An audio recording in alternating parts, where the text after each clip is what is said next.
Ô Sérgio, um prazer estar falando com você e exatamente em relação a esse ponto que você traz, né, da necessidade de uma reforma estrutural, talvez esses sucessivos cortes ou essas sucessivas revisões do orçamento sejam um sinal de que o arcabouço é frágil, não que seja um problema, né, revisar um orçamento, né? O próprio ministro da Fazenda fala repetidas vezes que o orçamento é assim mesmo, é uma peça em movimento que vai tendo um ajuste aqui, um ajuste ali. Mas olhando estruturalmente, como você citou, o arcabouço é frágil, a gente carece de um modelo mais eficiente que possa prever mais o andamento da economia e também uma arrecadação mais consistente e um gasto mais controlado?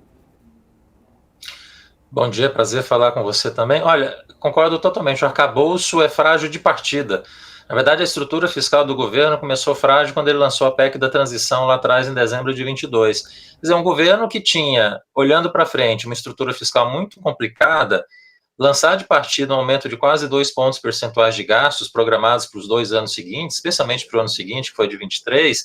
dava um sinal de que, olha, a tentativa ia ser total via arrecadação e estrutura de gastos não ia ser mexida, não ia ser olhada. E não dá hoje para a gente pensar um ajuste fiscal no Brasil sem olhar de uma forma muito criteriosa e agressiva, com intensidade, receita e arrecadação. Quando o governo optou daquela forma só para a arrecadação e quando começaram a surgir os primeiros números muito exagerados de estimativa de arrecadação para conseguir chegar a números baixos de primário até 2026, a gente ali de partida sabia que isso não ia acontecer. Não tinha como chegar nesses números, você tinha um limite para conseguir aquela arrecadação que passava pelo Congresso, o Congresso já deu esse limite ano passado, e a gente está vivenciando essa dificuldade desde 2024, quando o governo teve que mudar a meta para baixo, necessariamente, porque não ia atingir esses números, e a gente está com essa dificuldade crescente de nem talvez conseguir atingir o limite inferior, que é um déficit elevado que nem está incorporando os precatórios, que ficaram de fora por medida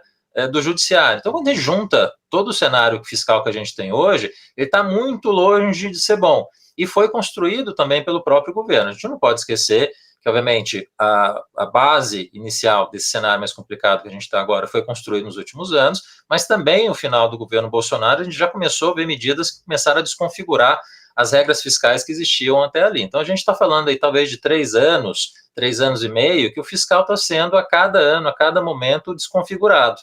E a gente vai ter que voltar um passo ou 2 passos atrás em 2027, construir um arcabouço fiscal, qualquer nome que seja,